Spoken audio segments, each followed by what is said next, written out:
नमस्कार साथियों, पाठशाला के इस डिजिटल मंच पे आप सभी का स्वागत है। हार्दिक अभिनंदन। उम्मीद करता हूं आप सब लोग बहुत अच्छे होंगे और अपने घर पर बैठकर बहुत अच्छे से तैयारी कर रहे होंगे। तो कंप्यूटर अनुदेशक भर्ती परीक्षा के पदों को लेकर जो संशय था वो खत्म हो चुका है कि लगभग आपके 3600 से अधिक पदों के लिए ये भर्ती होने जा रही है। ठीक है, जिसकी एग्जाम डेट आपकी 22 और 23 अगस्त को होने वाली है।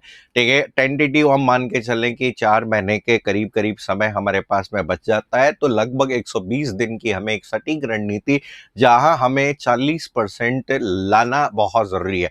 आप सबको पता है कि पिछला जो पेपर हुआ है उस पेपर में, ठीक है, कहीं न कहीं विद्यार्थी आपके पहले पेपर या दूसरे पेपर में 40% लाने से वंचित हुए। क्या कारण रहा कि 40% नहीं आ पाए? ठीक है, उन सभी कारणों की हम चर्चा करेंगे यहाँ पे, और कंप्यूटर अनुदेशक की इस नई भर्ती के लिए क्या पाठशाला की रणनीति रहती है वो आप सभी के लिए मैं साझा करने वाला हूं। तो यहाँ पे देखो, कंप्यूटर अनुदेशक के अंतर्गत आपको एक बड़ी मौका मिलने वाला है। पदों की संख्या अच्छी खासी हो चुकी है। ठीक है, अन्य सभी एग्जाम्स की तुलना में इसमें कंपटीशन बहुत कम रहने वाला है। तो यहाँ पे देखो, कंप्यूटर अनुदेशक की कहानी 40% अंक लाना। ठीक है, आपका अंक लाना ज्ञान का नहीं, ठीक है, हम कहते हैं कि रणनीति का खेल है, कि केवल और केवल ये नहीं कि आप अर्न कुछ भी पढ़े जाएं। तो यहाँ पे 40% लाने का खेल आपका क्या होने वाला है, देखो। तो यहाँ पे देखो, एसएमए सिलेबस है, हर विषय में गहराई है। सिलेबस की जब बात करें तो महासागर जैसा सिलेबस आपका है, जिसमें आपको मोती जैसे सवाल ढूंढने होंगे कि भाई सवाल क्या होंगे। तो यहाँ पे छात्र फेल इसलिए नहीं होते कि उन्होंने पढ़ा नहीं, बल्कि होते हैं क्योंकि वह क्या छोड़ना है ये नहीं जानते। तो ये सही बात है कि कभी भी विद्यार्थी की जब भी बात करें, तो विद्यार्थी कभी भी, हम कहें कोई भी आपका एग्जाम की तैयारी करने वाला विद्यार्थी बहुत मेहनत करता है। ठीक है, वो ऐसा नहीं है कि वो पढ़ता नहीं है, पढ़ते तो सब है। लेकिन सबसे इंपॉर्टेंट आपकी जब भी हम बात करें स्टडी की, ठीक है, तो यहाँ पर अक्सर, ठीक है, स्टडी की बात करें तो बहुत सारे जने हैं कि इसमें सबसे इंपॉर्टेंट है कि कैसे आपका क्या, ठीक है, और आपके, ठीक है, हम कहते हैं कि हाउ मच कर दो, कितना, क्या और कब आपको पढ़ना है, ये बहुत ज्यादा जरूरी हो जाता है जब किसी एग्जाम में महासागर जैसा सिलेबस है। तो 40% दोनों ही पेपर में लाना अनिवार्य है। क्या कैटेगरी के स्टूडेंट्स के लिए 35 मार्क्स है। ठीक है, 35 मार्क्स बोल दीजिए या परसेंटेज बोल दीजिए, एक ही बात है। नेगेटिव मार्किंग का सबसे बड़ा जाल है, क्योंकि आप सबको पता है कि 1/3 नेगेटिव मार्किंग है। ठीक है, अब देखो, सबसे पहले हम बात कर लेते हैं नॉन टेक्निकल का ब्लूप्रिंट, जो कि 50% का नियम मानकर चले। ठीक है, 50% का नियम मतलब पिछली बार को अगर आप देखेंगे, ये पिछली बार का है, इस बार भी चेंज हो सकता है। पिछली बार अगर देखें तो डीआई और आपके यहाँ पे आप कहते हैं डीआई और रीजनिंग के टोटल 50 क्वेश्चन आपके यहाँ पर, ठीक है, आपके यहाँ पर किसमें थे, आपके पेपर 1 में थे। तो केवल एक विषय डीआई और रीजनिंग पेपर का 50% भार वहन करता है। इसलिए मास्टर किए बिना तकनीकी विषय की ओर बढ़ना एक रणनीतिक भूल है। कि अगर आप, ऐसा नहीं है कि रीजनिंग को स्कोर नहीं किया जा सकता, रीजनिंग को आसानी से स्कोर किया जा सकता है। प्लस रीजनिंग के लिए एक हम सीरीज भी शुरू करने वाले हैं यूट्यूब पे, ताकि आपके हर टॉपिक की प्रैक्टिस बहुत अच्छे से हो सके। ठीक है, यहाँ पे रीजनिंग के अलावा अगर आप देखेंगे तो हर सब्जेक्ट का वेटेज अपने आप में है। तो जीके और करंट अफेयर्स के 10 क्वेश्चन है, जनरल साइंस के 10 क्वेश्चन थे, आर्ट कल्चर हिस्ट्री के 15 क्वेश्चन थे, राजस्थान ज्योग्राफी के टोटल 15 सवाल पिछली बार यहाँ पे पूछे गए। तो यहाँ पे अगर आप टेक्निकल विद्यार्थी हैं तो टेक्निकल विद्यार्थी के लिए फर्स्ट पेपर में 40% लाना चैलेंज है। नॉन टेक के विद्यार्थियों के लिए ये एक सुकून वाली बात है, क्योंकि उन्होंने बहुत सारे एग्जाम्स है ऑलरेडी दे रखे हैं। जिन्होंने ऑलरेडी बहुत सारे एग्जाम्स दे रखे हैं, जैसे पटवार, वीडियो, 4th ग्रेड सीईटी, उन सभी के लिए ये आपका पेपर अपने आप में निर्णायक भूमिका निभाने वाला है। चलिए, यहाँ पर पेपर 1 का ब्लूप्रिंट 40% अंक लाने का स्मार्ट चयन आप लोग कर सकते हैं, जिसमें देखिए, तो यहाँ पे हम कह सकते हैं कि आपके रीजनिंग और मैथ्स में, देखिए, सबसे इंपॉर्टेंट जो पार्ट है रीजनिंग और मैथ्स है, यहाँ लगभग आपके 50 सवाल आते हैं। तो 50 सवाल आते हैं तो 35 से 40 अंक सुरक्षित करने का सबसे सटीक क्षेत्र है कि आप 35 से 40 नंबर यहाँ पे खींच लीजिए। फिर इसके बाद में हम कहते हैं कि राजस्थान का art and culture, Rajasthan art and culture जिसमें केवल फिक्स टॉपिक है, ठीक है, कोई बहुत ज्यादा टॉपिक नहीं होते हैं, जिसमें त्योहार हो गए, लोक देवता हो गए, किले हो गए, महल हो गए, स्थापत्य कला, ठीक है, जहां से एग्जाम में रिपीटली क्वेश्चन है। तो इसके लिए आप लोग यहाँ पे आरबीएससी, आरबीएससी की जो क्लास 9th और 10th है उसमें जो कंसेप्ट इंपॉर्टेंट है उन सभी कंसेप्ट को पहले से कर लीजिए। अधीनस्थ बोर्ड यहां से आप लोगों के सवाल जरूर पूछता है। ठीक, इसके बाद में हम कहते हैं कि यहाँ पे राजस्थान ज्योग्राफी में जैसे नदियां, खनिज, भौतिक स्वरूप और करंट अफेयर्स, जिसमें 6 से 8 महीने का करंट अफेयर्स होना जरूरी है। ठीक है, अभी जैसे ऑफलाइन के विद्यार्थियों को हम 3 महीने की करंट अफेयर्स की बुक दे देंगे और आगे एग्जाम से पहले 3 महीने की बुकलेट और आपको दे देंगे। ठीक है, हम कहते हैं कि पिछले कुछ दिन पहले हम लोग ऑलरेडी 1 साल के करंट की बुकलेट दे चुके हैं, वो भी आप पढ़ सकते हैं।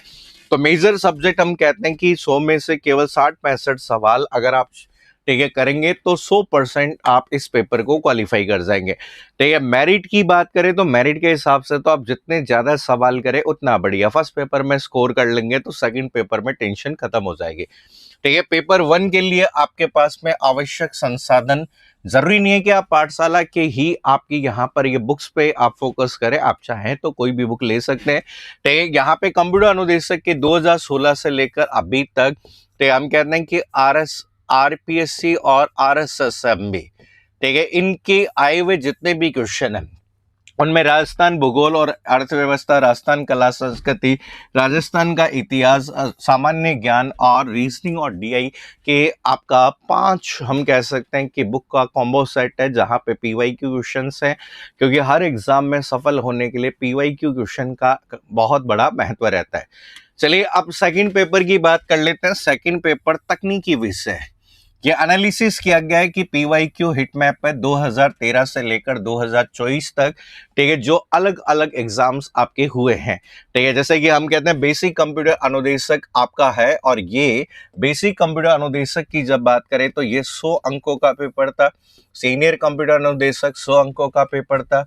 आइए आपके 150 आपके प्रश्नों का पेपर था। ये आपके 200 प्रश्नों का पेपर था। ये आपके 150 आपके प्रश्नों का पेपर था, और ये आपके 100 प्रश्नों का पेपर था। तो यहाँ पे अगर आप देखेंगे तो इन सभी में कुछ सब्जेक्ट ऐसे हैं जिन पे आप स्कोर कर सकते हैं, ठीक है, जिनका महत्व आपका यहाँ पर है, क्योंकि आप सबको पता है डेटा कभी भी झूठ नहीं बोलता है। नेटवर्किंग, प्रोग्रामिंग, आपकी ये वेब टेक्नोलॉजी हर परीक्षा में केंद्र बिंदु रहे, साथ में कुछ सब्जेक्ट को स्कोर करना है। अगर आप देखेंगे तो आपको मेजर रूप से हम पहले और दूसरे पेपर में मेंटल एबिलिटी है, तो मेरा ये मानना है कि मेंटल एबिलिटी को किसी भी हालत में नहीं छोड़ना है। कंप्यूटर में अगर आप 40% लाना चाहते हैं तो पहले कुछ सब्जेक्ट को आप पढ़ना स्टार्ट करिए एक रणनीति के साथ में। जैसे कि मेरा यह मानना है कि फंडामेंटल ऑफ कंप्यूटर पहले नंबर पे कर लीजिए, डेटा प्रोसेसिंग दूसरे नंबर पे कर लीजिए, इसके बाद में तीसरे नंबर पर यहाँ पे ओएस एंड कंप्यूटर ऑर्गेनाइजेशन कर सकते हैं। डेटा कम्युनिकेशन और नेटवर्क की बात करें तो चौथे नंबर पे हो सकता है। इसमें सिक्योरिटी का भी पार्ट इंक्लूड हो जाता है कि यहाँ पे याद रखना है सिक्योरिटी का जो पार्ट है वो भी इंक्लूडेड है। ठीक है, चौथे नंबर पर ये करने के बाद में आप लोग 5वें नंबर पर ये कर सकते हैं कि 5वें नंबर पर ये कर लिया। फिर इसके बाद में 6ठे नंबर पे डीबीएमएस पे जा सकते हैं, 7वें नंबर पे सिस्टम एनालिसिस, 8वें नंबर पे प्रोग्रामिंग कर सकते हैं, और 9वें नंबर पर ये वाला कर सकते हैं। देखिए हर एग्जाम में हर सब्जेक्ट का वेटेज है, लेकिन किसमें कितना समय। अब प्रोग्रामिंग फंडामेंटल वाला जो पार्ट है बहुत आपका लेंथी पार्ट है। सी भी पढ़ना है, C++ भी पढ़ना है, ठीक है, जावा भी पढ़ना है, इसके अलावा पाइथन का भी पार्ट दिया हुआ है, ASP का भी पार्ट दिया हुआ है, AI का भी पार्ट दिया हुआ है, मशीन लर्निंग का भी पार्ट दिया गया है, ब्लॉकचेन का भी पार्ट दिया गया है, इसके अलावा ID का भी पार्ट दिया गया है। तो बहुत लेंथी पार्ट है। तो हम कहते हैं कि लेंथी पार्ट है, करीब करीब 12-13 सवाल है, लेकिन बहुत ज्यादा लेंथी है। अगर इसमें समय खराब किया तो ये मान के चलिए कि आप मंजिल से बहुत ज्यादा दूर हो जाएंगे। इसलिए इस पे फोकस करिए। सी आपको अच्छे से कर लीजिए, इसके अलावा उप्स के जो कंसेप्ट है वो बहुत अच्छे से कर लीजिए, और बाकी अगर बात करें DSA, फिर उसके बाद आप DSA, क्योंकि सी पढ़ लेंगे तो DSA पढ़ना क्या हो जाएगा, आसान। ठीक है, क्योंकि मैंने देखो शुरुआत में बताया कि कम समय में जब सिलेक्शन लेना है तो आपको कौन से सब्जेक्ट छोड़ने हैं वो आपको पता होने चाहिए। तो कुछ सब्जेक्ट हैं जिन पे आप कभी नहीं छोड़ सकते, जैसे ये वाला बहुत अच्छे से करना है, ये अच्छे से कर लो, डीएस से करना है, ओएस है, डेटा कम्युनिकेशन, डीबीएमएस, ये ऐसे, ये तीनों अगर बात करें आपकी ओनली सीनियर, ये केवल और केवल कौन से वाले भाग में है, सीनियर में है। तो आपको ध्यान रखना है। अब देखो 40% लाने की रणनीति अगर हम चले तो यहाँ पे देखिए, ठीक है, आपका जो भी है हम कहें कि, ठीक है, तो सबसे पहले जैसे पाठशाला गोल्ड, जैसे हम कहते हैं डेटा कम्युनिकेशन, सिक्योरिटी, इंटरनेट और वेब टेक्नोलॉजी। अब सबको पता है कि ये पार्ट सबसे स्ट्रॉन्ग पार्ट आपका कवर करवाया जाता है। इसमें लगभग हम कहते हैं इन सबको मिला लें तो लगभग आपके 20 क्वेश्चन आपके हैं। तो इसके बाद में यहाँ पे आपके आधार, इस हम कहते हैं ये सिंपल और आपके लगातार पूछे जाने वाले सवाल है। तो यहाँ पे लगभग आपके 30 क्वेश्चन आपके इसके हो जाते हैं।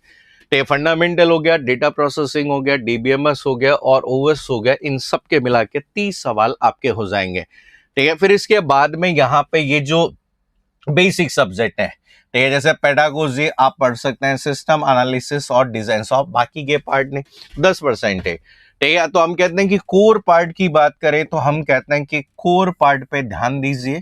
ठीक है, जिसमें डेटा कम्युनिकेशन का पार्ट है, सिक्योरिटी का पार्ट है, इंटरनेट।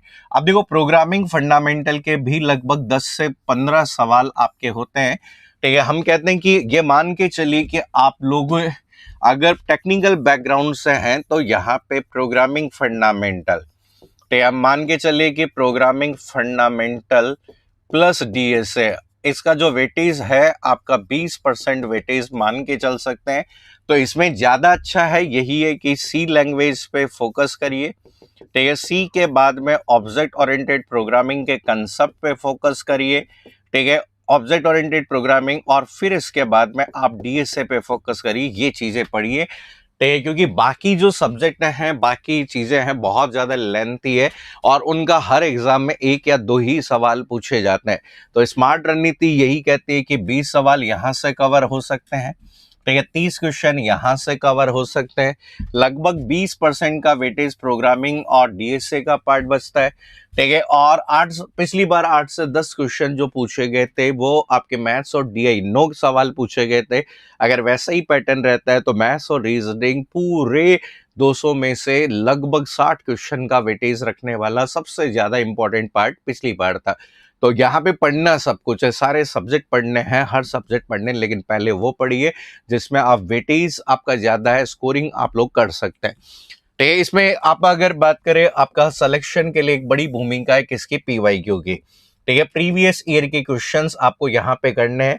क्योंकि एग्जाम में सफल होने के लिए आप लोग पीवाईक्यू करिए। देखो अब बहुत सारे जने इस बार बहुत सारी गलतियां कर रहे हैं, कौन कौन सी गलतियां कर रहे हैं वो उसकी भी मैं चर्चा करूंगा अभी।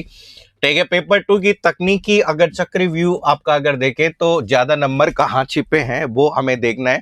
ठीक है, सबसे पहले यहाँ पे हम कहते हैं कि डीप प्रोग्रामिंग, अगर आप डीप प्रोग्रामिंग अगर आप यहाँ पे कर सकते हैं तो गहन कोडिंग यहाँ समय ना फंसाए, ज्यादा समय मत फंसाए। कि अगर आप कोडिंग में फंस गए तो यहाँ पे यह है तो ज्यादा क्या करना है, कैसे यहाँ पे। फिर इसके बाद में हम कहते हैं कि data communication and network, security और आईओटी। ठीक है, लगभग हम कहते हैं कि 15 से 30 तक सवाल पक्के सवाल होते हैं। फिर आपके डीबीएमएस और एसक्यूएल है जिसमें बेसिक क्वेरी और नॉर्मलाइजेशन का कंसेप्ट है। फिर आपका फंडामेंटल ऑफ कंप्यूटर और एमएस ऑफिस, 15 से 30 क्वेश्चन सीधे सवाल होते हैं, बेसिक कंसेप्ट से स्कोर करें, इन्हें गलत ना होने दे। तो मान के चलिए कि 20% तो स्कोर यहां से कर सकते हैं। ठीक है, अगर आप यहाँ पे ये कर लेते हैं तो लगभग 30% तक आ जाता है, जिसमें आपकी जो डीसीएन आपका पार्ट आ गया, डीसीएन के बाद में सिक्योरिटी आ गया, सिक्योरिटी के अलावा आईओटी आ गया, आईओटी प्लस आपका यहाँ पे डीबीएमएस आपका पार्ट हो जाता है।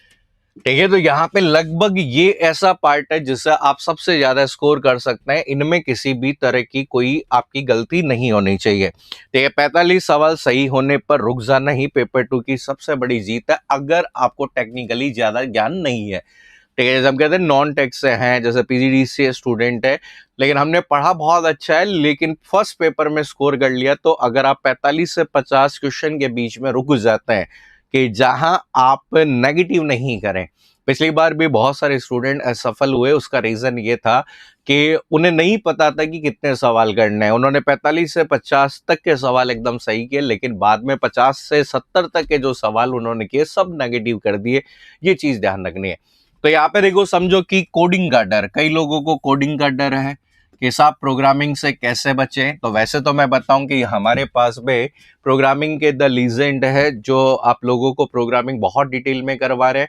ठीक है, आप लोगों ने देखा होगा, ऐसी प्रोग्रामिंग आपने आज तक नहीं पढ़ी होगी। बहुत अच्छे से उन्होंने एक एक कंसेप्ट को क्लियर किया है कि बहुत डिटेल में, हम कहते हैं विद प्रैक्टिकल नॉलेज, प्रोग्राम बना के भी दिखाया है।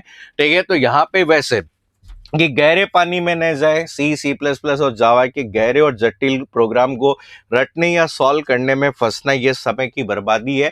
क्योंकि आपको तरीका क्या है, सतह पढ़ते रहे, मतलब केवल बेसिक सिंटैक्स, वेरिएबल की पहचान, उप्स के कंसेप्ट और थ्योरी आप लोगों को पढ़नी है। ठीक है, हम कहते हैं कि हमारे प्रोग्रामिंग का क्वेश्चन एक आधा आ सकता है, लेकिन अगर उस चक्कर में हम कहते हैं प्रोग्राम, आपका प्रोग्राम आ गया, उसका डिटेल सॉल्यूशन आ गया, वो एक या दो क्वेश्चन हो सकते हैं ज्यादा से ज्यादा। लेकिन यहाँ पर आप अपनी मजबूत पकड़ बनाइए कंसेप्ट पे, सिंटैक्स के, वेरिएबल हो गया, ठीक है, ऑब्जेक्ट ओरिएंटेड प्रोग्रामिंग के कंसेप्ट हो गए। तो ज्यादा ध्यान आपको यहाँ पे, हम कहते हैं कि सी लैंग्वेज पे अच्छी कमांड करिए। ठीक है, सी लैंग्वेज पे अच्छी कमांड करिए और उसके, ठीक है, कंसेप्ट बहुत अच्छे से क्लियर कर लीजिए। आपके इसमें हम कहते हैं कि थ्योरी की बड़ी आपकी है, थ्योरी प्लस आपका सिंटैक्स, इन दोनों को बहुत अच्छे से समझना बहुत जरूरी है। तो इसके बाद में सबसे बड़ा जो विलेन आपके इस एग्जाम में होने वाला है, वो विलेन है 1/3 नेगेटिव मार्किंग का जाल। ठीक है, 1/3 नेगेटिव मार्किंग का सबसे बड़ा है, जिसमें सबसे मान ली तुक्का यहां नहीं चलेगा। तो 40% अंक नहीं आने का मुख्य कारण कम ज्ञान नहीं, बल्कि 1/3 नेगेटिव मार्किंग है। वो नॉलेज आपको बहुत सारी है, लेकिन यहाँ पे तुक्का से बचना है। तो 40% कट ऑफ पार करने के लिए अंधा, ठीक है, अंधा तुक्का मारना सबसे घातक रणनीति। ये नहीं करनी है कि भाई आप तुक्के मारे। ठीक है, परीक्षा हॉल में लालच ये असफलता का सबसे बड़ा कारण है। कि कई बार क्या होता है, आप लोगों ने बहुत अच्छे से तैयारी की और लेकिन, ठीक है, आप लोगों ने सवाल एकदम सटीक सटीक बहुत सारे कर लिए, लेकिन लास्ट में लालच कर बैठे। इस लालच से हमें बचना है, क्योंकि पेपर 2 में नेगेटिव मार्किंग से बचना ही असली जीत है।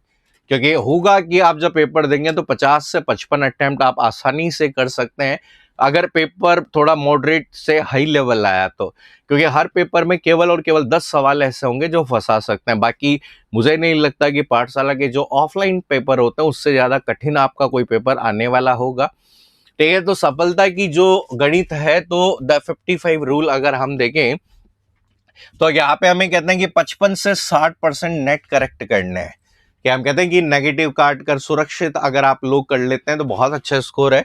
कि हम कहते हैं स्मार्ट और सुरक्षित छात्र कौन है, अटेम्प्ट 65 जैसे मान लो, ठीक है, करेक्ट 55 के 10 रॉन्ग है, आपकी पेनल्टी है तो 51.6 आए। ठीक है, मैं केवल और केवल ये उन लोगों के लिए बता रहा हूं जो 40% पार करना चाहते हैं। बाकी तो अगर जितने आते हैं, 80 आते हैं तो 80 करो, 90 आते हैं तो 90 करो। लेकिन मेरा यही कहना है, जैसे एक लालची छात्र होता है जो अटेम्प्ट 85 करता है, 55 सही 30 गलत, 30 में से 3 नेगेटिव गए तो स्कोर कट के कितना बच गया, 45। तो यार ये एक्यूरेसी हमेशा वॉल्यूम से बड़ी होती है। एक्यूरेसी बहुत ज्यादा इंपॉर्टेंट होती है जब आप लोग किसी एग्जाम के लिए सेलेक्ट होना चाहते हैं। कि अगर आप देखेंगे तो पिछली बार आपका देखेंगे तो यहाँ पे बहुत सारी ऐसी कैटेगरी है जिसमें MBC हो गया, SC हो गया, ST हो गया, इसके अलावा आप लोग अगर देखेंगे तो TSP, इन सभी कैटेगरीज में अगर आप देखेंगे तो जितने पद आए हैं, ठीक है, उसके 20% पद भी नहीं भरे हैं। 20% पद भी नहीं भरे, मतलब 80% से ज्यादा पोस्टें खाली रह गई है पिछली बार का अगर आप एग्जाम देखेंगे। तो मेरा यही है कि यहाँ पर पहला टारगेट ये होना चाहिए कि आप 40-40 की सोचें। ठीक है, पहला 40-40 का अगर आप स्कोर अगर पार कर लेते हैं तो कहीं ना कहीं आप लोग इस एग्जाम में ये, बाकी तो जितने आते हैं उतने सवाल करने हैं, लेकिन ये ध्यान रखने की जरूरत है। तो एग्जाम हॉल में जो ट्री और रिस्क मैनेजमेंट है, सवाल अगर आपके पास में स्क्रीन पर है, ये आपके पास में स्क्रीन पर है या फिर है, तो क्या उत्तर 100% श्योर है तो अटेम्प्ट करें, इसे तुरंत हल कर लें। ठीक है। ऐसे ही क्या दो विकल्प में कंफ्यूजन है, कैलकुलेटेड रिस्क येलो जोन, मतलब केवल तभी रिस्क लेवे जब नेट करेक्ट स्कोर 50 से कम हो रहा है। क्या आपके 50 से कम हो रहे हैं तो ही आप लोग अगर रिस्क ले। क्या चारों विकल्प बिल्कुल अनजान है तो ड्रॉप इट इमीडिएटली, इसे हाथ भी न लगाए, हाथ भी न लगाए, नेगेटिव मार्किंग के जाल में आप लोग फंस सकते हैं। तो आप सबको पता है कि भाई अब क्या करें सर, 120 दिन की है। तो यहाँ पे देखो अंतिम समय में अगर आपने कोर्स पूरा कर लिया है तो यहाँ पे तो ये जो सबसे इंपॉर्टेंट पार्ट है रिवीजन, और रिवीजन के बाद में अगला कौन है, मॉक टेस्ट। तो यहाँ पे देखो सबसे पहले पिलर 1 PYQ, ठीक है, अमृत है PYQ, जिसमें RPC, RSSMB, KVS, NVS, DSSS पुरानी अनुदेशक भर्ती के पेपर घोल के सवालों का लेवल यहीं से पकड़ा जाएगा। तो यहाँ पर आप सबको पता है कि केवल और केवल राजस्थान में केवल पाठशाला क्लासेस ही एक ऐसा संस्थान है जिसने अपने टेक्निकल के विद्यार्थियों के लिए और यहाँ पे पेपर 2 के लिए 11 मॉड्यूल तैयार करके दिए हैं। ठीक है, जिसमें और बाकी अब तो बहुत सारे लोगों ने कॉपी कर ली होगी। ठीक है, जितने हम कहते हैं केवल और केवल 11 मॉड्यूल हैं। ठीक है, और इन 11 मॉड्यूल में अगर देखें तो यहाँ पर विद डिटेल एक्सप्लेनेशन, ठीक है, विद डिटेल एक्सप्लेनेशन यहाँ पर इनका सॉल्यूशन है, बाइलैंग्युअल आपकी यहाँ पे बुकलेट है।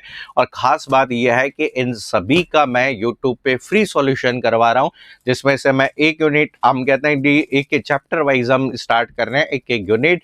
और अगर जो इन्हें परचेज करने में असमर्थ है वो यूट्यूब की क्लासेस के माध्यम से भी इन्हें कवर कर सकता है।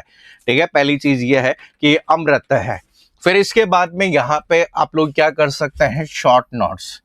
ठीक है, शॉर्ट नोट्स ब्रह्मास्त्र, आखिरी समय में पूरी किताब ना पढ़ें, केवल ठीक है जैसे networking protocol, SQL command, Rajasthan की मुख्य घटनाओं के क्रिस्प शॉर्ट नोट्स बनाए।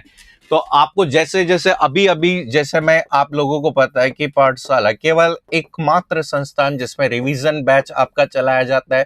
तो रिवीजन बैच में आप सबको पता है कि मैं डेली शॉर्ट नोट्स के माध्यम से रिवीजन करवाता हूँ। ठीक है, जिन विद्यार्थियों ने ऑनलाइन और ऑफलाइन ज्वाइन कर रखा है उन सबको अच्छे से पता है कि शॉर्ट नोट्स प्लस हम यहाँ पर लेटेस्ट पैटर्न, ठीक है, लेटेस्ट पैटर्न के माध्यम से MCQ की क्या करते हैं, प्रैक्टिस भी करते हैं डेली की डेली जब भी हमारी क्लास होती है। तीसरा आपका सेक्शनल, आपका ये हम कहते हैं सीधे फुल पेपर देने की बजाय विषयवार टेस्ट दें, जैसे कि आपके सब्जेक्ट आप लोगों ने देखा होगा। इसीलिए हमारे पहले माइनर टेस्ट होते हैं, माइनर के बाद में आपके मेजर टेस्ट होते हैं, और फिर उसके बाद में लास्ट में मॉक टेस्ट होंगे। ठीक है, साथ में आप सबको पता है कि हम topic wise, topic wise practice भी हम अभी से कर रहे हैं, जो कि किस बैच के माध्यम से, रिवीजन बैच के माध्यम से। तो यहाँ पर ये सब चीजें। अब 24 घंटे का क्या आपका डेली प्लान होना चाहिए। तो डेली प्लान है कि भाई मॉर्निंग के 2 से 3 घंटे आप राजस्थान जी के करंट अफेयर्स दें, रटने वाले विषय हैं, सुबह की ताजगी के साथ में पढ़ें, सुबह सुबह जल्दी उठें, पढ़ें। ठीक है, दिन के अंदर आप कंप्यूटर विज्ञान, कंप्यूटर साइंस से संबंधित जो कोर सब्जेक्ट है, टेक्निकल कंसेप्ट है, उनको पढ़ें। ठीक है, इवनिंग में 1-2 घंटे आप डेली की डेली आपकी रीजनिंग और मैथ्स की प्रैक्टिस करें, कि थके हुए दिमाग को रीसेट करने के लिए प्रैक्टिस और स्पीड में बिल्डिंग है। और रात में अगर बात करें 1 घंटे आप लोग क्या करें, रिवीजन करें, मतलब पूरे दिन जो भी पढ़ा है वह सोने से पहले उसे आपका क्विक और अनिवार्य रिवीजन करना बहुत जरूरी है। ठीक है, अब देखो लास्ट में सफलता के जो आपके 4 सरणी में नियम क्या है। ठीक है, पहला है आपका सेलेक्ट मतलब पूरा सिलेबस पढ़ने की जिद छोड़ें, हाई यील्ड और प्रेडिक्टेबल टॉपिक्स पर फोकस करें। हर सब्जेक्ट में कुछ ऐसे टॉपिक्स होते हैं जो बार बार पूछे जाते हैं, हर यूनिट में कुछ टॉपिक्स है जो बार बार पूछे जाते हैं। ठीक है, पूरा सिलेबस पढ़ने की जिद छोड़ें और उसमें से सेलेक्टेड चीजें पढ़ें। ठीक है, जैसे प्रोग्रामिंग है, प्रोग्रामिंग में मैं बता सकता हूं कि जैसे आप हो सकता है कि जैसे ASP हो गया, इसके अलावा जैसे पाइथन आपका हो गया, जैसे AI हो गया, इसके अलावा जैसे ब्लॉकचेन हो गया। ठीक है, ये है। इसी तरीके से XML हो गया, CSS हो गया, ऐसे जावा स्क्रिप्ट हो गया। ये सब प्रोग्रामिंग लैंग्वेज होती है जिन्हें बहुत डिटेल में पढ़ने की आवश्यकता होती है। तो अगर आपको लगता है कि 8-10 क्लासेस में ये कवर कर सकते हैं तो ये गलत बात है। ठीक है, फिर है डिफेंड, मतलब 1/3 नेगेटिव मार्किंग है। तो हर हाल में बचें, लालच को एग्जाम के बाहर छोड़कर जाएं। ठीक है, अब जब भी हम कहते हैं कि मोबाइल बैग जहां जमा कराएं वहीं लालच को भी जमा करा के जाए। ठीक है, टारगेट ये होना चाहिए दोनों पेपर में 55 से 60। ठीक है, नेट करेक्ट सवाल को सुरक्षित आप मान के चलिए। ठीक है, क्योंकि अभी जो पोस्ट है उस हिसाब से मुझे नहीं लगता कि कट ऑफ कोई बहुत ज्यादा जानने वाली है। एग्जीक्यूट करने की बात करें तो पीवाईक्यू और सेक्शनल मॉक को अपनी तैयारी में मुख्य हथियार बनाए। ठीक है, तो मिशन 40% असंभव नहीं है, ये ब्लूप्रिंट है जो आप लोगों को क्या करता है, तैयार रखता है। ठीक है, अब यहां पे देखो कुछ चीजें हैं। ठीक है, बहुत सारे लोगों ने यहाँ पे आप लोगों को भ्रमित किया हुआ है कि साहब यहाँ पर ठीक है आपके नोट्स नहीं बनेंगे, आप लोगों से तो नोट्स नहीं बनेंगे तो आप लोग बुकलेट ले लीजिए। ठीक है भाई, यहाँ पे 5 बुकलेट 6 बुकलेट से पूरा सिलेबस कवर्ड नहीं हो सकता है। मेरा ये मानना है कि सभी विद्यार्थियों को एटलीस्ट एक बार तो खुद के नोट्स बनाने चाहिए। कोई लोग कहेंगे कि साहब ऑनलाइन कोर्स से नोट्स नहीं बनते हैं, तो मैं कहता हूँ ऑफलाइन में आ जाओ। ऑफलाइन में आकर यहाँ पे अपने नोट्स बनाइए, लेकिन एटलीस्ट एक बार नोट्स बनाइए। ठीक है, जितने में हम कहते हैं कि जितने में, कई लोगों की कहानी ऐसी है कि भाई यहाँ पे 4 बुक 5 बुक के अंदर पूरा कोर्स निपट गया है, तो एक बार सोचने वाली बात है। ठीक है, अगर आप देखेंगे तो मैंने यहाँ पे केवल और केवल ये आपके सेकंड पार्ट 2, हम कहते हैं जितने में लोगों के पार्ट 1 पार्ट 2 दोनों है, ये पार्ट 2 के टेक्निकल हैं यहाँ पर प्लस ये। तो अगर ये हम केवल और केवल देखेंगे तो ये आपके सेकंड पेपर का कंप्लीट है। ठीक है, जिसमें हैंड रिटन नोट्स भी है प्लस पीवाईक्यू भी है। तो जब इतनी सारी चीजें कवर करने के बाद मैं केवल और केवल पेपर 2 की बात कर रहा हूं, पेपर 1 की भी बात नहीं कर रहा, क्योंकि पेपर 1 तो बहुत सारे जनों ने अलग अलग जगह से पढ़ा हुआ भी है, लेकिन पेपर 2 स्ट्रॉन्ग करना बहुत जरूरी है। आपको पता है पिछली बार भी अधिकतर विद्यार्थी पेपर 2 की वजह से रहे। तो यहां पर इसी चीज को देखते हुए हम लास्ट अंतिम केवल टेक्निकल विषय जो भी है उन विषय के लिए कंप्यूटर अनुदेशक का पेपर 2 ब्रह्मास्त्र बैच हम कह सकते हैं कि यहाँ पर ये जो पेपर 2 है, इस पेपर 2 का हम कहते हैं कि ब्रह्मास्त्र आपका बैच हम शुरू करने वाले हैं। ठीक है, और इस बैच का जो टाइमिंग रहने वाला है, समय 2 बजे से लेकर 7 बजे तक आपका रहने वाला है। ठीक है, जिसमें डेली 5 घंटे क्लासेस आपकी होगी। और खास बात यह है कि यहाँ पर आपको सभी एक्सपर्ट फैकल्टीज आपको है। ठीक है, जिसमें प्रोग्रामिंग का पूरा पार्ट दीपराज सर कवर करवाएंगे। इसके अलावा जो आपके डीबीएमएस सेट जैसे जटिल सब्जेक्ट को बहुत आसानी से सर कवर करवाएंगे, अनिल सर। तो यहाँ पर ये जो पेपर 2 का है, ऑनलाइन प्लस ऑफलाइन दोनों ही आपका विशेष बैच शुरू होने वाला है। ठीक है, इसमें एडमिशन, हम कह देंगे एडमिशन जो आपके होंगे वो केवल आपके 26 अप्रैल तक होंगे। केवल 26 अप्रैल तक हम एडमिशन लेने वाले हैं। फीस जो रखी गई है वो मात्र आपकी 11,000 रुपए आपकी फीस रखी गई है। ठीक है, जिसमें पेपर 1 का जो रिकॉर्डेड कोर्स है, ठीक है, पेपर 1 का जो रिकॉर्डेड कोर्स है वो आपको क्या मिलने वाला है, फ्री मिलने वाला है। ठीक है, पेपर 2 की हम कहते हैं कि ऑफलाइन प्लस आपकी लाइव क्लासेस आपकी यहाँ पर ऐप के माध्यम से होगी। इसके अलावा टेस्ट सीरीज, ठीक है, टेस्ट सीरीज हो गया, रिवीजन बैच आपका यहाँ पर हो गया, एमसीक्यू बैच हो गया, ये सब आपके यहाँ पर इसी एक चीज में अवेलेबल है। तो ये तो हम बात करते हैं। और अगर कोई भी ओल्ड स्टूडेंट, ठीक है, हम कहते हैं कि ओल्ड स्टूडेंट का मतलब पाठशाला, ठीक है, पाठशाला का विद्यार्थी। दूसरा अन्य संस्थान का विद्यार्थी। ठीक है सर, अन्य संस्थान का विद्यार्थी ऑनलाइन हो या कोई भी ऑफलाइन हो। ठीक है, ऑनलाइन हो या ऑफलाइन विद्यार्थी हो। ठीक है, तीसरा आपका यहाँ पे पाठशाला का ऑनलाइन, ठीक है, पाठशाला का ऑनलाइन विद्यार्थी अगर वो इस बैच में ज्वाइन करना चाहता है तो फीस मात्र 3100 रुपए है। ठीक है, 3100 रुपए है। चाहे आपने टेस्ट सीरीज ले रखी है या कुछ भी ले रखा है, अगर आप लोग इसमें आना चाहते हैं, सर हम ऑफलाइन नहीं आ सकते तो ऑनलाइन, ठीक है, ऑनलाइन भी कोर्स आपका ये मोड में शुरू होगा जो एक्टिवेट हो चुका है। ठीक है, ऑनलाइन में जो फीस रखी गई इसके 3,499 रुपए प्लस ठीक है, हम कहते हैं कि इसमें आपको यहाँ पे एमसीक्यू बैच भी मिल जाएगा, इसमें आपको रिकॉर्डेड बैच, ठीक है, आपको लगता है कि रिकॉर्डेड बैच टेक्निकल का रिकॉर्डेड बैच भी मिल जाएगा। इसके अलावा इसी के अंदर आपको रिवीजन बैच मिल जाएगा। आप ऑफलाइन या ऑनलाइन टेस्ट सीरीज दे सकते हैं, प्लस ठीक है टेक्निकल के हैंड रिटन नोट्स का कॉम्बो भी आप लोगों को मिल जाएगा। ठीक है, हैंड रिटन नोट्स का कॉम्बो मिल जाएगा। यहाँ पे बोलेगे सर यहाँ क्या होगा, प्लस आपको PYQ, ठीक है, PYQ बुक का कॉम्बो भी आपको यहाँ पे उपलब्ध करा दिया जाएगा। ठीक है, ऑनलाइन के अंदर केवल और केवल है, ऑनलाइन कोर्स अगर आप लेते हैं तो आपकी केवल और केवल हैंड रिटन बुक्स का कॉम्बो मिलेगा। ठीक है, ऑफलाइन आते हैं तो ऑफलाइन में आपके नोट्स बनवाए जाएंगे, केवल PYQ 11 बुक का कॉम्बो मिलेगा।